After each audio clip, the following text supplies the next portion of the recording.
New year, new no prize. What's up? Woo!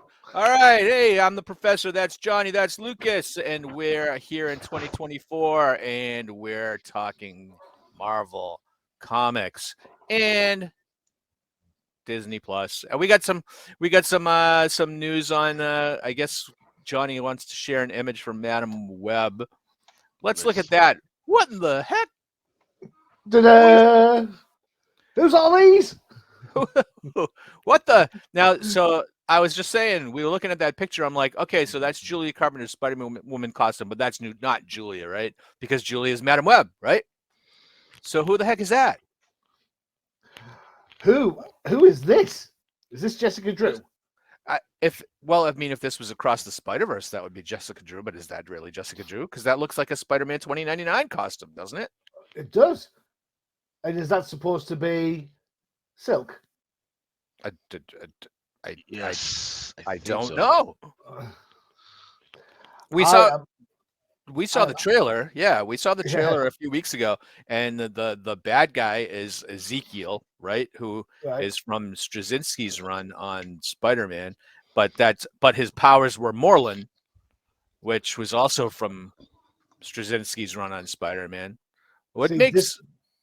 I don't get it. If you're trying to adapt something for TV or movies or whatever, I don't understand why you go to the source and then think, hey, this is really, really successful. Let's change it. Yeah, I mean, they look hot enough with the masks and everything. Looks pretty cool, like a weird ass BSDM kind of way. So I actually have some input. The reason why you change it is because even though you're already the director and everything, is because anytime you change it or add any input, now you get writer's credit. So that the pot of money doesn't just go to all one individual or just a couple. So you just, I'm not only the producer, but I'm the executive writer or sub writer. And sometimes that's why even actors want to do it as well. It's like, I'm not acting in this unless I'm going to be an executive producer and writer and all that stuff. Yeah, so I can get 2 paychecks. Yeah, and it really makes a difference because if you look at some of and this is why those union strikes were important. If you look at some of the in between the lines stuff, now the way it is some people get the stuff for like a few months, and that's even after the movie comes out. Some people, like writers, they get their credits and get paychecks for forever. Yeah, forever. Yeah. I mean, Alec Guinness made a ton of money on Star Wars, right? Because he took back end points. So did Robert Downey Jr. Yeah. Well, he's getting. I don't mind people getting theirs. I absolutely have no problem with that at all. What I do have a problem is if you're trying to appeal to a fan base, why are you messing with that? Because it's like it's not as if Joe Bloggs in the middle of the street, the layman, is going to actually know the difference between these 3 characters. Oh, yeah, no, of course. The layman in the street will think that one of these is Peter Parker. That's how crazy the layman is. So I don't get it. I mean, fair enough. I know Julia Carpenter is currently Madam Web, right? Yes. And that's the Julia Carpenter to Spider-Man suit, which is ironically what Venom's suit is based on. Yeah. Oh man, my head hurts. My head hurts on this one. I'm afraid. I'm going to get away. They do look great, though. I will say that. But Yeah, no, I don't know who they are, but boy, do they look good. does it make you want to see the movie? No, not particularly. Yeah. Uh, Well, I you get haven't feel you see what you didn't show the there's this one photo that somebody has out there of the cat suit of just old girl. That one looks that's for daddy. All right, which? that's Whoa. Which? What? is Black Cat in this movie? Black Cat's not in this movie, is she? no. It's just of Madam Web, and it's just her in the red suit. With the red trench coat, kind of. No, it's let me see if I got it. Here we go. I've got the image that so there's a thing out there, and it's just her, right? And it looks damn good, right? So the Oh, I'll tell that you you the one. showed, yeah, the thing that you guys showed, it makes all these suits look absolutely freaking terrible. I'll give you that. Yes, What it's the? yeah. I think I've got it. I've got one here. Let's have a look. Is it this one? Where is it at? Where's it gone? I don't know. Where That has your Spider Woman love that gone? that looks like kind of like the current Jessica Drew suit in Spider Woman, like the kind of the jacket kind of thing. Well, I don't know. I don't know. Anyway, when's this coming out? I don't know. Oh, but it's showing us the cut. I mean, I've got a picture. Let's see if I've got this. I might go see this just because it's probably one of the only superhero movies coming out this year. Thank God. Kicked everything back. Let's see. I think I've got something going on. Let's have a look. See if this is kind of it. Oh, it's really small. Oh. Well, that's right. I'll share it anyway and see what happens. No, I won't. It's too small. All right, no worries. We will get prepped for later with that. Definitely. That kind of looked like a fan poster. Yeah. But Sorry. anyhow, let's move away from Madam Web for a minute. And we had all 5 episodes of Echo drop on Disney Plus earlier this week. We know Johnny is boycotting Disney Plus. I'm not boycotting per se. However, I did outsource this. All right, so I've got someone else watch it for you. Yeah, pretty much. Yeah. So shout out to Mrs. H who gave this a go. Her notes. Everything I'm going to say are her notes verbatim. Okay. Considering it's a film about a deaf person, there's a lot of noise.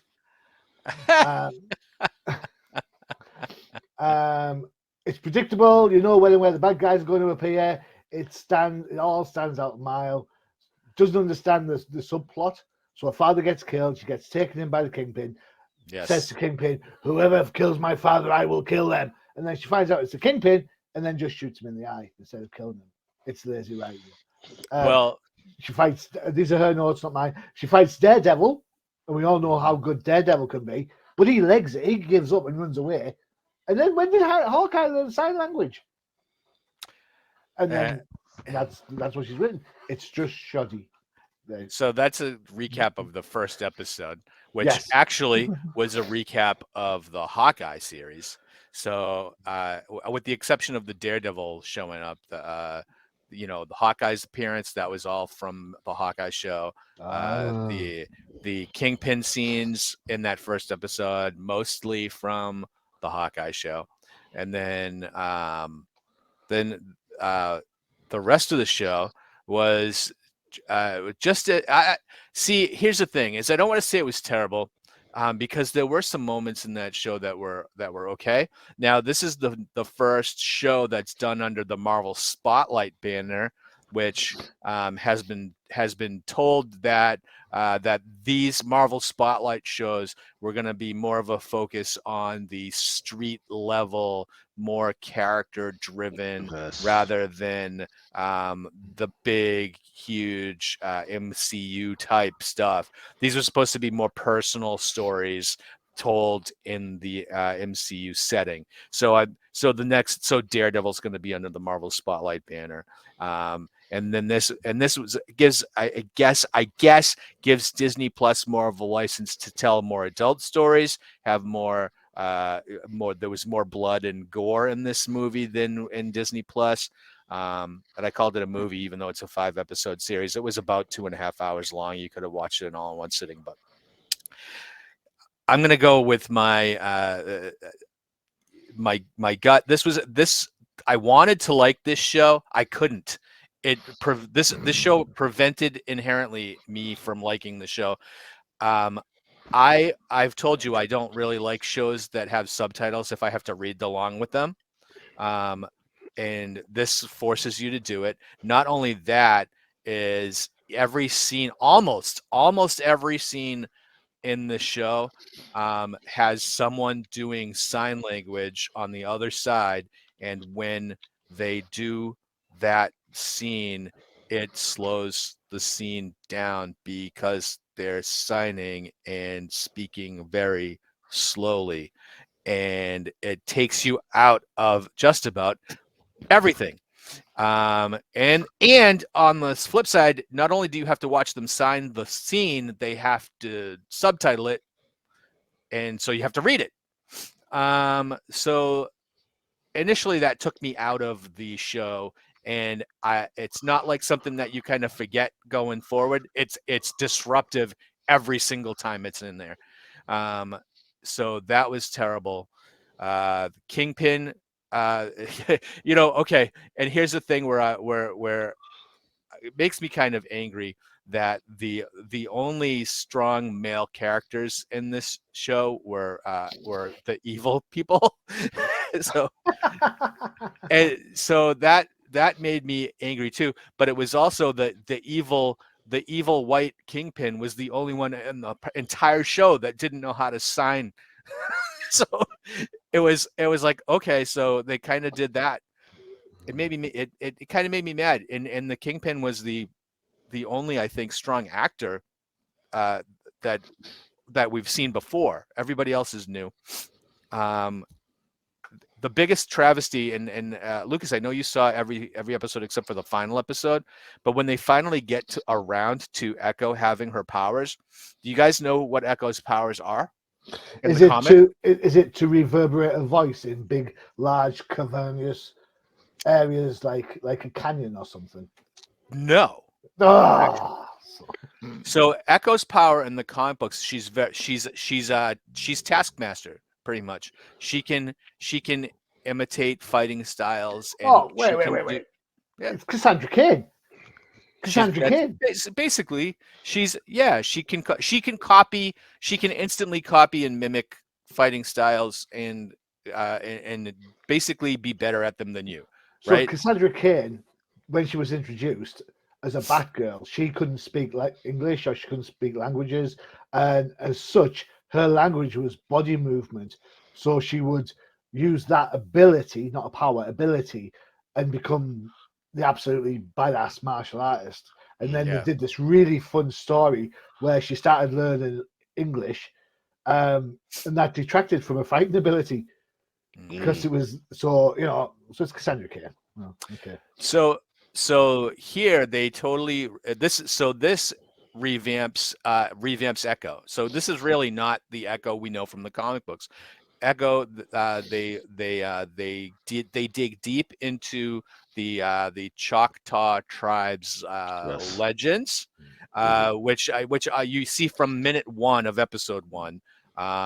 So he kind of retraces the legendary history of the Choctaw Nation tribe, and then we find out that throughout history there have been powerful women in the Choctaw Nation tribe that this power has been passed down to from generation to generation, and every time the power gets it becomes more because of each woman that has held it has a different aspect of the power. And by the time we get to episode 5, she figures this out, and she becomes that vessel of power for her tribal nation. and then once she becomes able to harness that power, the shit hits the fan. She absolutely destroys all of the bad guys that have lined up against her. She's able to spread her power around to the other women of her tribe, and they basically just kick ass in 5 seconds, take out Kingpin at the end, and then the different aspects, like I said, different aspects of the women of the tribes that have come before her. She can mimic like a healing powers. She can mimic fighting powers. She can mimic basically basically anything, and she ends up healing the Kingpin. Like she puts her hands on Kingpin and erases all the bad stuff that's ever happened to him. So think Norman Osborn, Sin Eater being fixed in by of Green Goblin. So basically being cured of being Green Goblin. He's basically cured of being Kingpin. And there we lose a really interesting character. And there we lose it. So this show ends differently than most shows as far as like kind of everybody lives happily ever after this. There was a stinger at the end where Kingpin realizes he's going to run for mayor. So that's gonna to be continued in the Daredevil show, correct? So that was Thunderbolts, maybe, or I don't mind that aspect. I kind of like that the whole Kingpin as mayor thing in the comics. So the only thing is if this is not Echo. They changed her entire background, her entire history, her entire power set. It's not the same character. But But this is the reason why I'm not watching the show. yeah, So when I was watching that final episode, I was like, oh my god, I hope Johnny didn't watch this. He would hate this because it was like they just changed like her entire power set. Like as nebulous as I thought Echo was before, I did remember she was kind of like a Taskmaster character that became Ronin. Remember when Bendis was writing Avengers? It turned out Echo was under the in the Ronin suit. So yeah, to me, this was forgettable. I understand why Disney Plus dumped all 5 episodes all at once, right?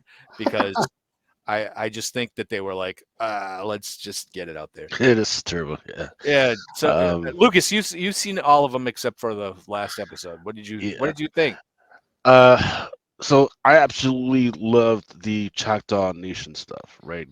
Taking us back, um, telling us where they came from, giving us some mythology, some origin, and everything. That was absolutely amazing. And the way I thought they were going to do is because in 2021 there was actually a comic book series called Phoenix Song Echo, right? Yeah. And that's exactly what they did. They freaking showed all the female characters from the Phoenix's past and how they're connected to the Choctaw Nation and this and that. And they just like you described it. Each one had an individual power that was this, that, and the other thing. The thing that they left out of here is that there was a love interest of Echo in that comic book series. They didn't do that here. Because who knows? Probably because they wanted to focus more on the relationship between Echo and Kingpin, which is great, right? Because he's supposed to be the bad man, right? The problem is that we didn't really get that sense of the bad man from him. We got the sense of, oh, he's the one that took care of her. He's one that was her. That she was one that was by his side and everything, and there was a weird dynamic, and it never got fleshed out before we're like, okay, he's the one that freaking got in her ear, then boom, she's off to the races, and all of a sudden she's out there freaking whacking people. All right. Um, the whole Daredevil thing, there was no build up to that, right? We probably needed a Daredevil series where there's this mysterious figure in the background doing this and everything, and then he finally catches up to her, and then we can jump into this thing. Instead, the last thing we got was, like you guys described, that Hawkeye series where there's stuff happening, and then she's kind of at the end of that, and which is how long ago was that? That was like 3 or 4 years ago when we last saw that Hawkeye series. And you know what? We do not care. Okay. Nobody. I don't hear anybody talk about how great the fucking Hawkeye series was. Oh, So basically, you're tail ending me at the end of a Hawkeye series that was probably like 3 or 4 years ago, a Daredevil series that was 7 to 8 years ago. The one main strong character in there, like you said, was was Kingpin, but we needed a little bit more of Kingpin, right? Of how he was corrupting her, before we could actually understand like how turned off was she by this guy that she was hiding out in her local village and everything. Um, and there was like all this background stuff of bad stuff that the kingpin was supposedly doing with businesses and everything that was going through her town, but they never really took the time to show us happening. It was more of a talking talking thing. The problem is why I was watching this, because my generation nowadays, we don't just watch. We're putting on and then we're listening to do something else, and then once the music turns up, then we freaking pay attention to everything. I, it was off. It was off like that, because and I know you. I forget who was it says, hey, they were watching it, Yep. and it seemed too easy and everything. Well, that's for people like me, right? Because we got too much stuff going on, Mm-hmm. and I want to know when if we could turn my head, and even that was just off. Like I didn't know what the heck was going on at the time. Well, Um, here's a question I have for both of you guys. Do you guys know anybody that's deaf? yes. No, no, I don't. Have Really, so at your age, John. you know you Pardon, you what? What was that? What was that, young fella? Can you speak up? universally almost 99% of all the deaf people that I've ever met can read lips. So if I'm talking to them, as long as they're looking at me, they understand what I'm saying because I can talk. So like I talk like I'm talking to them slow enough so that they can know what I'm saying. And and they can they're not mute, right? So not everybody in the life, if I'm Oh, looking at someone and I'm talking to someone that's deaf, I'm not just mouthing the words, I'm actually talking and saying what I'm trying to say.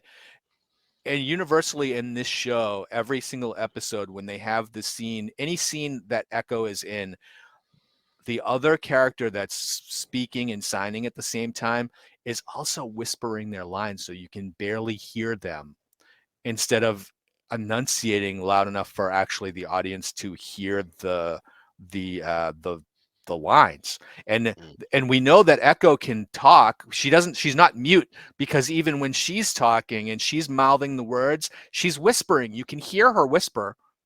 So I'm just like, just talk like normal. Why do we have to read this? Why do we have to watch you sign it? You shouldn't have to sign if you can read lips, mm, right? That would have taken 5 seconds of dialogue in the first episode if someone was trying to sign and she says it's okay, I can read lips. Then that would make every scene that she had with the Kingpin more palatable. There was a whole arc in the where she gives her Kingpin gives her this contact lens, and she can, like, when she's looking at him and he's talking to her, there's a little thing doing like a virtual signing, and I'm just like, this is stupid. Why don't you just read the lips? I So, suppose I have thought of someone. I do know someone who's deaf, actually. Now that I think about it, I suppose the reason why there's all those elements going on is because the producers want to give the idea of being deaf its due diligence. It's no, probably, it's, I no, I get it, because everything's but gonna but as a, be, but as a but as a watching experience, as a viewing experience, yeah. it Yeah, detracts. I get it that everything is inclusive and they want to make sure that people don't feel left out. And I know that this is a show as focused as on a character that's deaf, but I mean I don't need the public service announcement over a 5 episode span. Especially when you can So put the subtitles on at any time. right. So well, we know we're not getting a season 2 of Echo. This was one and done. This is it. So I don't, and I don't honestly. I don't know if Echo's going to show up in anything. Maybe she's going to show up in Daredevil season 2, the new Born Again or whatever that they're going to do. But hey, One and done sounds exactly what my wife said when she said, "I'm not watching the second episode of that pile of whatever." Yeah. all Yeah, right. so she'll probably show up in Daredevil, and then whatever Kingpin shows up in again, and then they'll of course introduce the X-Men at that point. And then after a Phoenix movie or something like that, then they'll bring her back in as the main character for like a Phoenix song. Does So this that's make her? Does this make her a mutant? Then she's a mutant. yes. All right. Well, hey, they didn't. She tell me you're a mutant without telling me you're a mutant. Just give me powers at the end of the episode and not have to do anything for it. It's just a like passing down of tribal power. Well, if it's just passing down of tribal power, how's that mutation? That would just It's a be. genetic mutation. Well, I mean, Nobody else has it. I know, but that's like saying what's his face, Doctor Strange mutant. I mean, all right. Oh So, no, okay, I get it. Yeah, yeah, Doctor Strange is a highly trained professional in the magic arts. yeah, now, but Yeah. no, I just no. As it currently stands, there's only one mutant alive in the MCU, and that's Wanda. Other than that, nobody else exists. Didn't they say Miss Marvel was a mutant Oh, did they say in her that? own? Yeah, in her yeah, own yeah, in her own show in the last yeah. episode. Oh, did they? They, Oh, there they you go. announced her that she was a mutant. Yeah. DOS, then there's DOS. And you think to yourself, really? All right, let's take a quick break, and then we'll be back to talk comics. Woo! Woo!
All right, make sure to check out the Definitive Crusade, which comes out opposite weeks from No Price Podcast. So get your Marvel fix and then get your DC fix the next week. I like how you said time for a quick break, and that's the longest advert we have. You know, I kind of regret saying that, but but anyhow, we have a couple of books that we're going to talk about. Let's jump into this book here. Wolverine, Sabretooth War Part 1. Lucas, this is your pick this week. So Yes. tell us what's going on with the parental advisory on the cover, even. Right. So let me give you some context why I picked this book. And I picked this book before we even had it, right?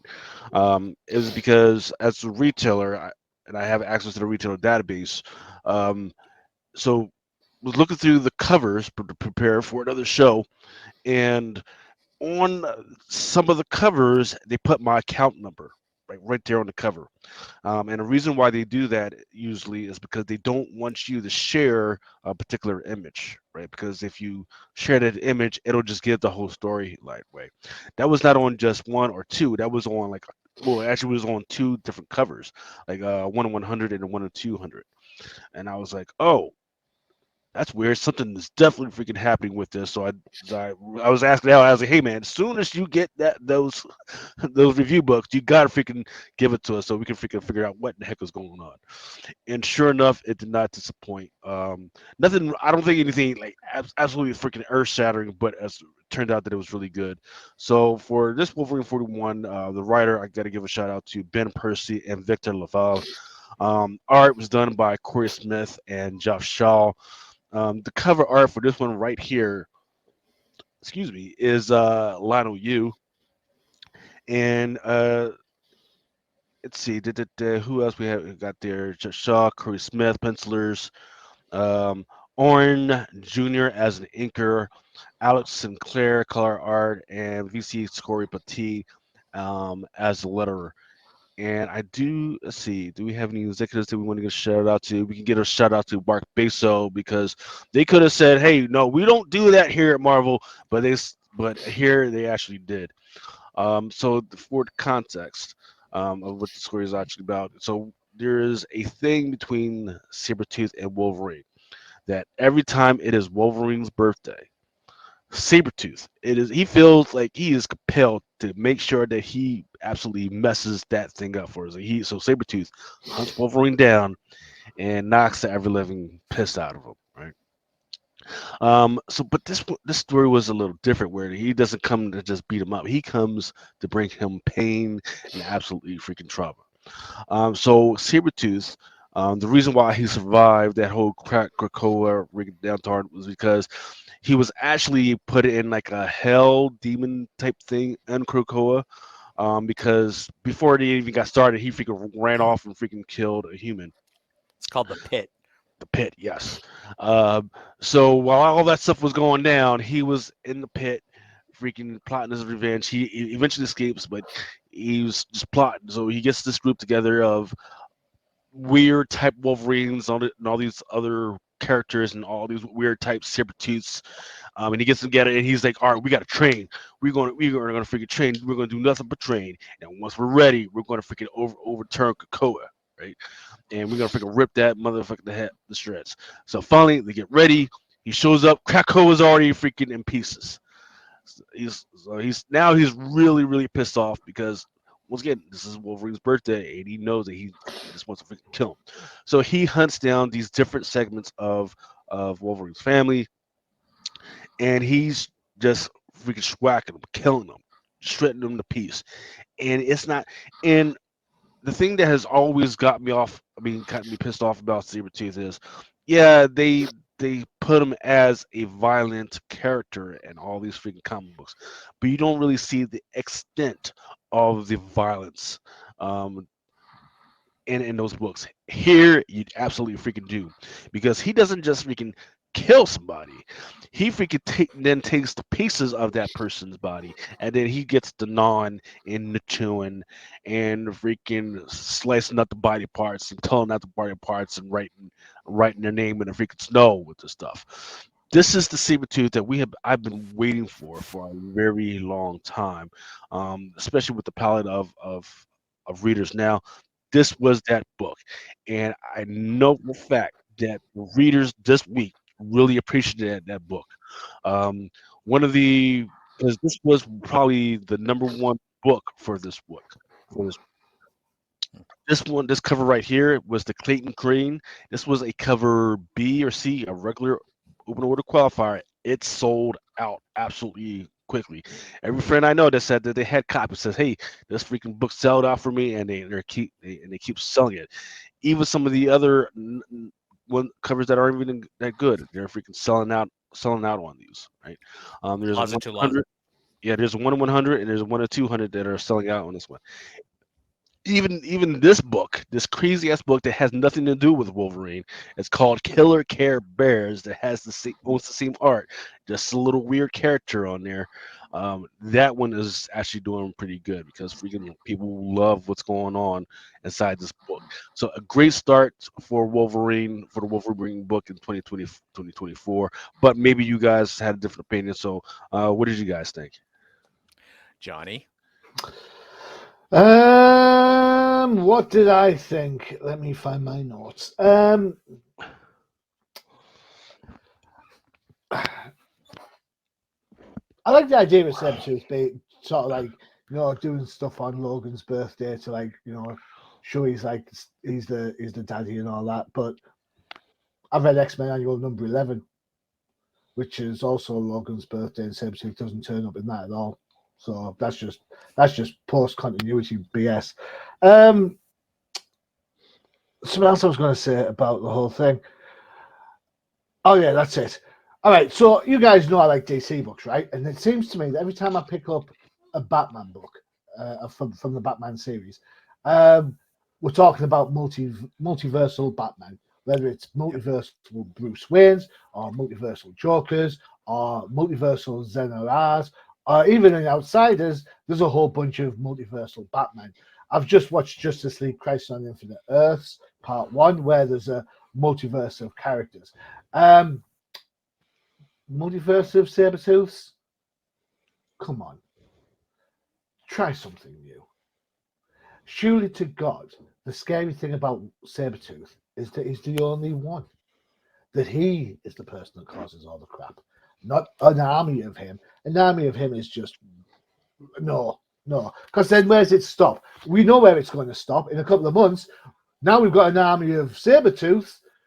We're going to have an army of Wolverines. It's already been alluded to. It's already in the press. It's already been on Twitter. So whilst the horror element of this book is fantastic, the idea behind it is just second grade. It's like, it's not even maybe first grade. It's like, what, I don't know. Like, instead of having one big bad, let's just throw all the big bads. But the thing is, you can only kill a person once. So why do So the execution is far better than the plan. How's that sound? Does that sound okay? There you go. Yeah. And that's kind of pretty much how I feel about this book. That's fair. I'm gonna so I want to say I 90% enjoyed this book. I thought having Sabretooth just go back to his roots of just savagery. It's not like savagery like we've never seen before. We might have seen like some of this stuff in like Wolverine do this stuff, but we've never seen Sabretooth do it, and we expect that from him.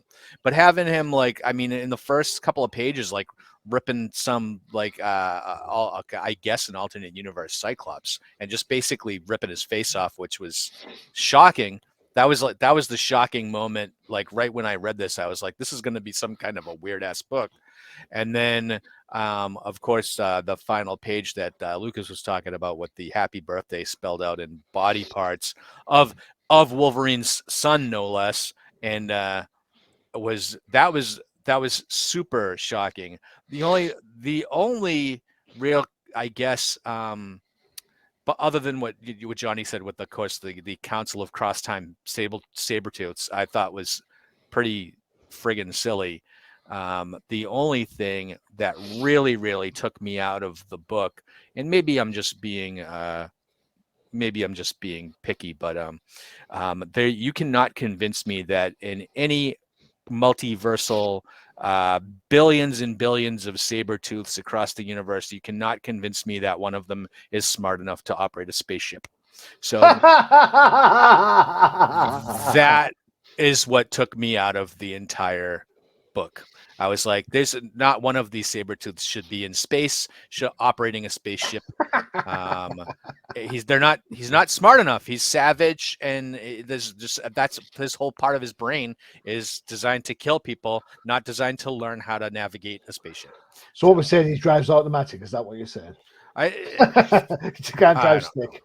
I looked at it, and then there's a whole shot in the book of the 616 Sabretooth in the Captain Kirk captain's chair, while other Sabretooths are running around flipping switches and flying the ship. And I'm just like, this is the stupidest thing I think I ever saw in an X-Men book. And I was like, I just don't. It just took me out of the book. And entirely at that point, I didn't care what happened afterwards. I was just like, explain to me how the heck he's flying a spaceship. So I kind of believed it in the Sabretooth Limited series when he had other characters with him. Like he had didn't he have like a Nanny and the Orphan Maker and I don't know if either any of you read the Sabretooth mini from last year.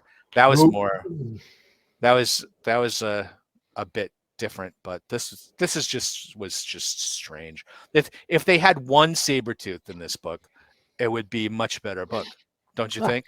If it was just one yes. Sabretooth being the Jason Voorhees of Wolverine's existence, and it would be so much better It'd instead be of more. It'd be more horrific for sure. yeah. Instead, it's watered down. So I'm just like, did we just lose Johnny? Uh-oh. Johnny just disappeared. Uh, I imagine he'll he'll be come back. back. Yeah, he'll So, be back. all right. So I think Wolverine is a mixed bag. Lucas, you liked it. Johnny Yeah, kind of didn't like it. I'm on the fence because I think 90% of it was good. Kept me reading it. I yeah. just couldn't take me off the off It that. was absolutely ridiculous, but savage. Right. Yes. This is the savage. This is the Sabretooth that I want to see on the screen. Um, and we've got some first appearances. Some of those Sabretooth, they distinguished some of those Sabretooths, even though you said they were from different. I'm just not sure I understand where they came from. I would have to go back and figure out what's going on with there. But I do like the fact that there's different Sabretooths now. That Savage Sabretooth, that's the one that was on the 1 to 200. Yeah, no, the 1 to 100. Mm, That's out there.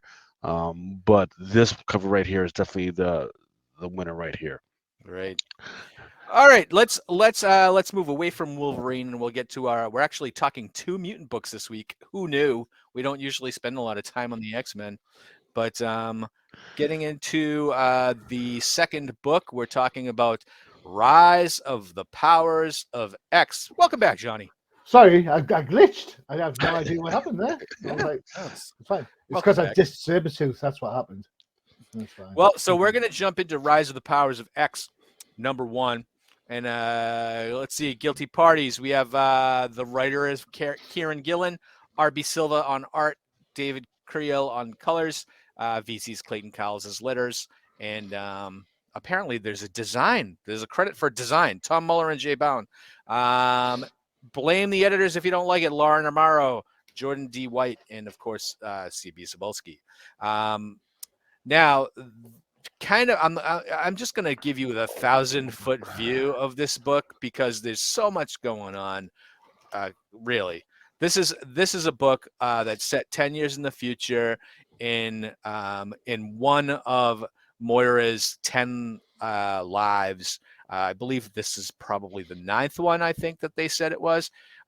So basically, it's the Sentinels are setting up the end of humanity, and this basically is just telling how they have set the the Dominion to attract a world mind, or maybe it's the other way around. They set a world mind to attract the Dominion.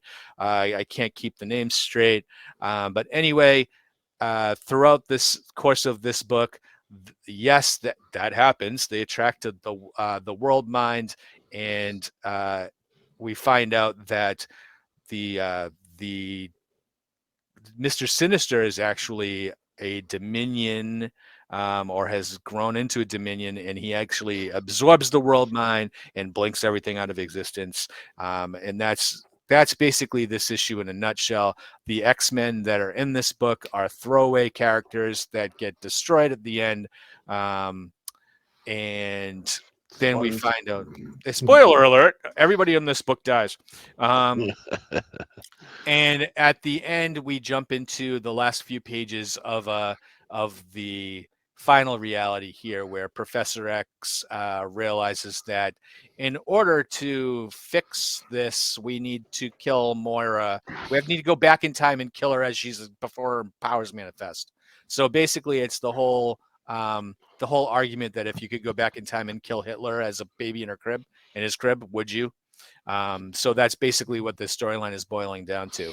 Now, I'm going to tell you the things that irritate the crap out of me in this book. So how long have we been doing this? Like 5 years in this X-Men timeline now. Close Something like close that. enough, right? We've been having these text pages in every single mutant book for the last 5 years. And don't you think that when it's time, this is where they're blowing their wad, guys. This is when they're revealing everything. All the secrets are coming out. Why are some of this text pages still redacted where we can't see? Like why are they keeping mysteries at this point? Why is like I'm looking at this thing and like trying to figure out this No Place X. Okay, so Professor X, Cypher, and Rasputin 4 are there, but there are 2 other characters where everything is redacted. Why the heck are you redacting stuff at the end? Tell us, reveal the secrets.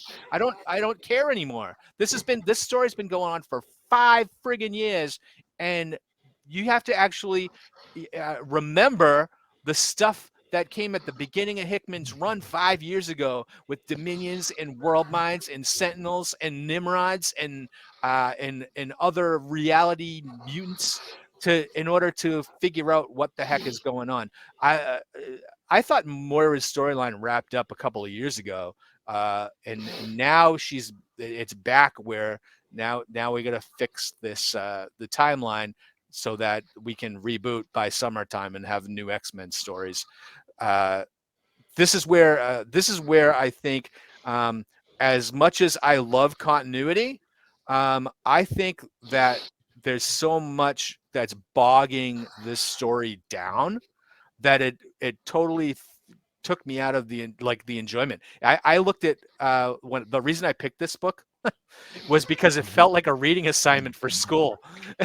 So I was like, there was no enjoyment. I didn't get any enjoyment out of reading this book. I had to when I got to a page, it's like I had to refer back. Like I'm like having to flip back. I'm like, what the heck?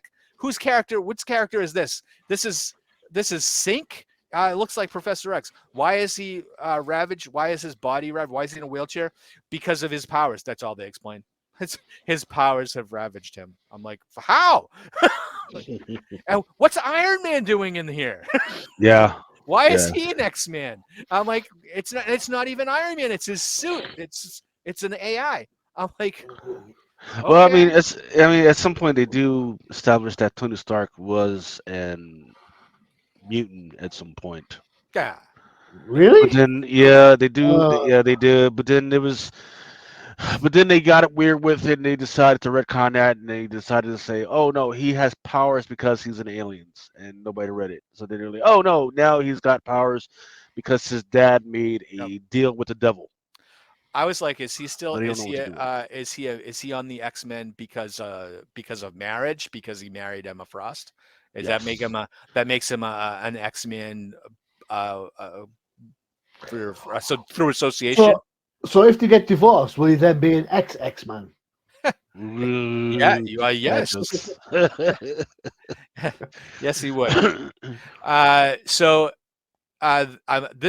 storyline mercifully coming to an end within the next couple of months, and it's if you haven't read any of this, like House of X, Powers of X, don't bother starting now because they do not they don't help in this. They don't try to catch you up. They don't recap. They don't do anything to help you understand. If you didn't already know about the World Minds or the Dominions, that it's a double middle finger to you if you just pick this up. And how much did this book cost? Is this another $9.99 book? $5.99. $6. Yes. Forget it. This is not a jumping on point for new readers. This is a, I guess maybe a congratulations for sticking with this storyline for 5 years. Hope you remember what we talked about back in before the pandemic. So, good luck. What did Johnny? What did you think about this? Book? Well, this book, I think you've pretty much covered it very well. If I'm honest, I was like, what the hell? And you're absolutely right. You've got to know your stuff. And I liked the House of X. I wasn't keen on the Powers of X when it first started. So you've got to know your stuff. What's going on? We talked right at the start. My wife said that Echo was just noise, and this is that version of that, comic book wise. Mm-hmm. Yeah. And it's exactly the same as that. It's just noise, noise, noise. The art detracts somewhere in the middle. It gets a little bit heavier. So no, it is what it is. It's a means to an end, and that's pretty much where I go on that one. I'm afraid. Lucas, what did you think?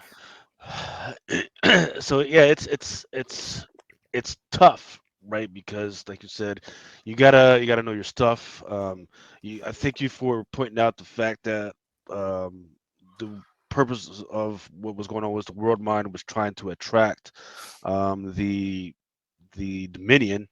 Um, but in the meantime, there's some people that are scrambling around trying to stop the Dominion from being able to come, and there are some people like, hey, we need if we can get the Dominion to be able to come in order to get enough power to do this other stuff, right? In the meantime, what they probably should have did was give us a little bit more of a rundown of what's been going on with Moira, right? Remind people what's going on with Moira, remind people what's been going on with the world, hive minds and the minions and all that other stuff. Give us a reminder of that other stuff. But like you said, it feels like this was actually on purpose. The noise was absolutely on purpose, Mm-hmm. um, because in one of the letterettes that you mentioned, um, the at the very end, the very last letterette, it talks about, and it kind of kicks me off. You know, it was effective because it kicked me off, right? It was like, oh, whatever. It's just more. Um, is that it talks about Professor Rex, blah blah blah. Then it talks about Cypher, blah blah blah. And then it talks about Rasputin, blah blah blah. And then there's the stuff that's blacked out or whited out, right? Yeah. And then it goes capabilities, bio capabilities, which means that there's two characters that we're not tracking right now. Yeah. Yeah. And That's what angered me about this. I'm like, yeah, just tell us. Tell us. well, if we go back and inside the I think maybe it was like 2 or 3 or 4, maybe 3 or 4 pages before then, inside of Mr. Sinister's like laboratory or whatever, there's a couple of, actually there's three Moras in there, right? Um, and I forget where I read it, but they start talking about um, it looks like they're going to call at least one of them a chimera, with 5 gifts: phasing, telepathy, force Yeah. fields, regeneration, steel form, and armed with the soul sword. Right. Mm-hmm. So it's kind of like a mix of all these other different characters, and Yeah. she is Mr. Sinister's finest creation. Yeah. And then if you go to the very last page of the comic book, there's actually looks like a new character that has Magneto's helmet on, so that looks like that might be one of the newer characters, or is it two? Because right behind her is like this big skeleton type freaking thing, which could be like the world mind type deal that Mr. Sinister is trying to create to get things done. Is that Magneto? Next, is that something? I think yeah, they did bring out a female Magneto this past year or something I like always that. thought that the female Magneto is Polaris, but what are we gonna do? So Yeah. I don't know. We're gonna. I know we keep dropping Johnny for some reason. I don't know if he's coming back to talk his book, but let's jump in real quick, and at least we'll start talking about um, Ultimate Spider-Man, because I think that's probably. I don't know if Johnny's gonna like this, but I think it's the best book this week. So, well, Imagine, Johnny's coming yeah, back in. So yeah. let's. Imagine my glee as I went from reading Wolverine to reading this book. Holy Yeah, crap, man! I was like, man, freaking Marvel is starting out absolutely freaking strong right now. yeah. And that's even with reading Fall of X. I felt like, even though I get it, you guys don't like Fall of X, I still feel like whatever they're doing and the heaviness of it was absolutely playing a Fall of X. Yeah. So I went from Wolverine, this freaking absolutely freaking really good one, and then but what makes me scared right now is, they know how to start the books, absolutely That freaking know how to start the book, but sometimes 3 to 4 issues in, they gotta I stick. don't know. They gotta stick the landing. That's my big problem. Johnny, do you want to jump into Ultimate Yeah, Spider-Man #1 and yeah. see? If you've done the creators, so it's Jonathan Hickman, Marco Cicchetto is on art, Matthew Wilson on colors, and Corey Pettit from VC is on letters. Again, you know what? I sometimes think I am my own worst enemy, and I'll tell you why. Is because I recently read House of M, or reread House of M. And I liked House of M. That was clever. I liked it a lot. So then when I picked this up, and I actually bought this, I've actually gone out and paid money for this. And then I read it.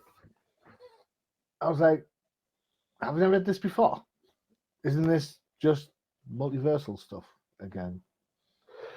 Well, I mean, that Instead of whole Ultimate line is yeah. So then I've got a question. Why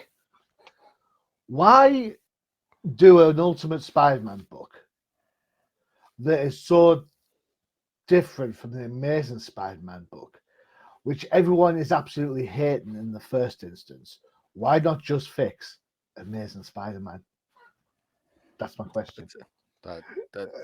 there's an amazing take on that, Johnny. I Why? mean, why? If this book's going to be, and this book is kind of fresh, there's some new ideas in there. You know, it's interesting to see how things are slightly different, but somewhat the same in places. I would like to say, well, if this is what the fans want, if the fans want Peter with Mary Jane, why is that not over in Amazing Spider-Man? Why do we have to keep reading that turgid piece of crap with Spider-Boy in it to try and get people to enjoy it? I guarantee you this book, Ultimate Spider-Man, will end up outselling 10-1 Amazing Spider-Man. I tend to agree with you. So Lucas, there you go. what's your take on Ultimate Spidey? Good stuff. So it feels like it feels like somebody was actually listening to me on this particular podcast, because one thing I've always said is like, look, stop having conversations. Take me from one panel of conversations to another panel of conversations, unless there is some very important information inside those panels, and they freaking stuck it in this one. You didn't have almost any action. Zero action, no superhero stuff whatsoever in this freaking book. Mostly conversations. But guess what? Every single conversation wasn't just a setup to something. It was like, hey, this is the information you're going to need to know. This is the information you're going to need to know about this person. This is the information you're going to need to know about this freaking universe. And it was absolutely perfectly freaking scripted. That's why I freaking love the start of this series right now. So what I'm hoping is that the rest of the Ultimate line that's getting launched here is just as strong as I think this first issue was. I kind of, you know, I'm multiversed out, to tell you the truth. You just see like so many different different stories, so many different characters that aren't the characters I grew up with, that I'm like, well, like Johnny said, why not just fix Amazing Spider-Man and tell great stories in that book that fit into continuity. But then I remember from 20 years ago when Ultimate Spider-Man launched with Bendis and Bagley, I was like, that book was so fresh back then because of different things. Like I wasn't happy about going on an Amazing Spider-Man back then. And I was like, okay. And I did that. Ultimate Spider-Man 20 years ago was right at the top of my pull list every single week or every single month. And I love the storytelling. I love that. This is what I'm like. Is this going to make me feel like I did about the Ultimate Universe 20 years ago? Because if you remember, that universe ran out of legs and they ended up folding everything. And then that's where Miles Morales came from, and they just plugged him into the 616. They can't do that twice, right? I mean, they can't have this Ultimate Spider-Man and then kill him off 100 issues later. Well, maybe. It's interesting. That's a really interesting question you've posed there, because what you've got to remember, going back a few years, with the New 52, You had Yeah. New 52 Superman, and towards the end of his run, a second Superman appeared who was married with Lois Lane and Yeah. had Jonathan Kent. And then what happened was that the 52 Superman, who had the powers to explode, died. Mm. And he was replaced by the pre-Flashpoint Superman, who was married with Lois and had Jonathan Kent. And now you've got a Superman who's still married to Lois, and they've got Jonathan Kent, who's been aged now to a Superboy status. So Yeah. the answer to your question is, if it's done right, yes, you can pigeonhole older Peter Parker married to MJ with 2 kids into the regular 616 universe. Yeah. Okay. Well, I don't know if we'll ever see that, but No, I don't either, but I did enjoy this first issue with a new status quo for basically all the characters. I think this is the first one I think we see Uncle Ben as an actual pivotal character in a book, that he doesn't die at the end. But And hands up, he is going to die, right? Hands up. I don't think so, because they've already Let's killed do the off bet. Aunt May. Let's have a bet. Yeah. When is Ben going to die? Well, I don't know. I think that they keep him around, but I think that's what made this book interesting to me, was Uncle Ben, and have him have some kind of relationship with J. Jonah Jameson, which I actually was reading this book going, is J. Jonah and Uncle Ben kind of a little Bromancy? maybe, yeah, That's fine. I didn't know, and He and is. it was weird. I Because mean, and he's J. my. Jonah Jameson, Ty and Peter's tie, I was like, that's father figure shit right there. He I is was like, my. Here's my hot take. Sorry to interrupt, because I'm just yeah. worried about my internet kicking off for some reason. Here's my hot take. Ben has to die. One reason: to turn Jonah against Spider-Man. But that could be the whole difference for this Ultimate Spidey book, is that Well, maybe they keep a different status quo. I I actually thought that this was enjoyable, and it's definitely making me come back for issue 2, which is, that's their aim. So hmm. I want to find out. I want to find out what's going on. I wasn't really thrilled about Green Goblin's design in this, but whatever. We'll see.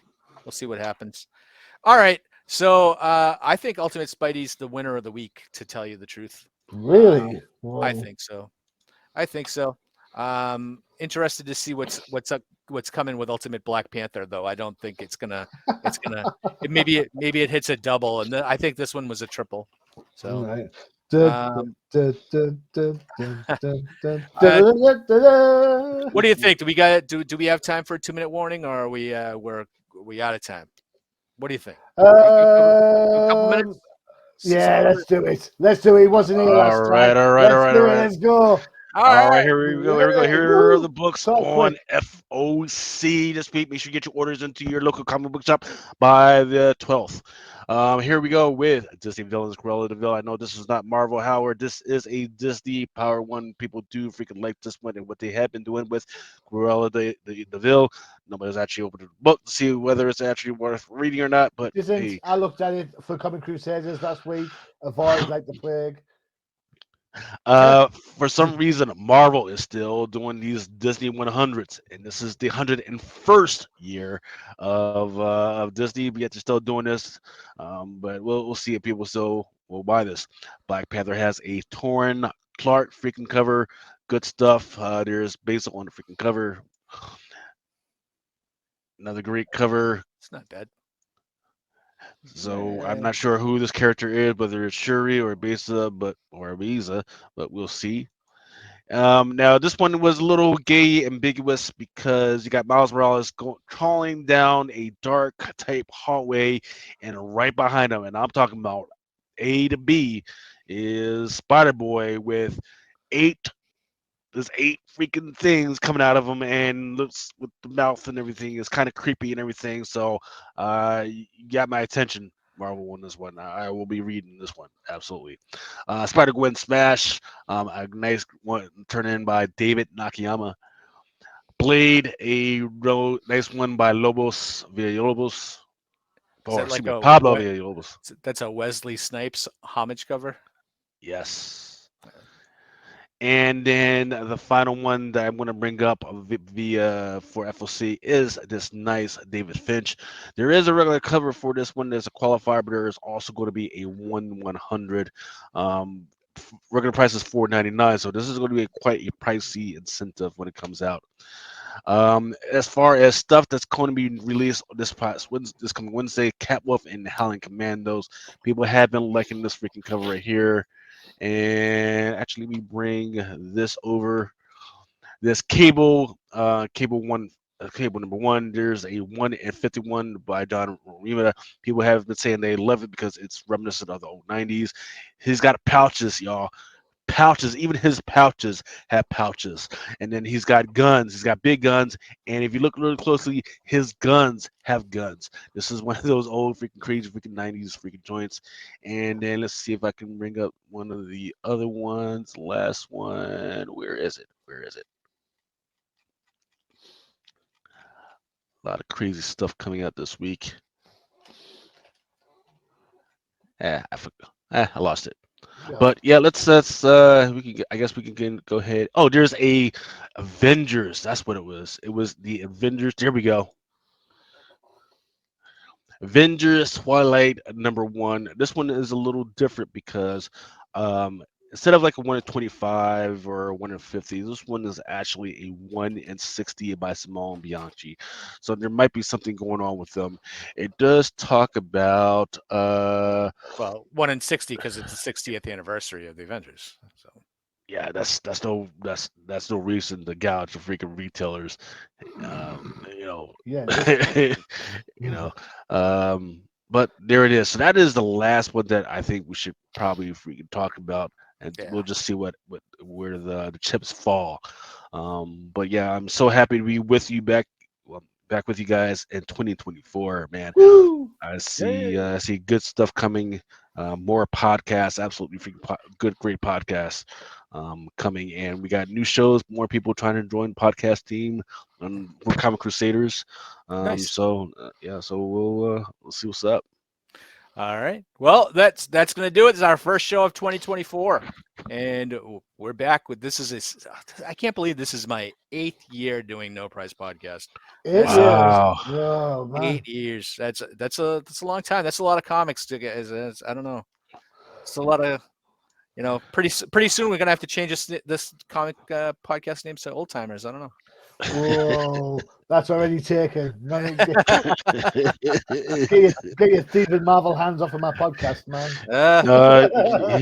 You can call it the Ancient Ones. The Ancient Ones. There we The go. Eternals. The Eternals. All right, guys. Well, thanks for joining me. We'll see you again in a couple of weeks. And until then, stay safe. By this day, 88.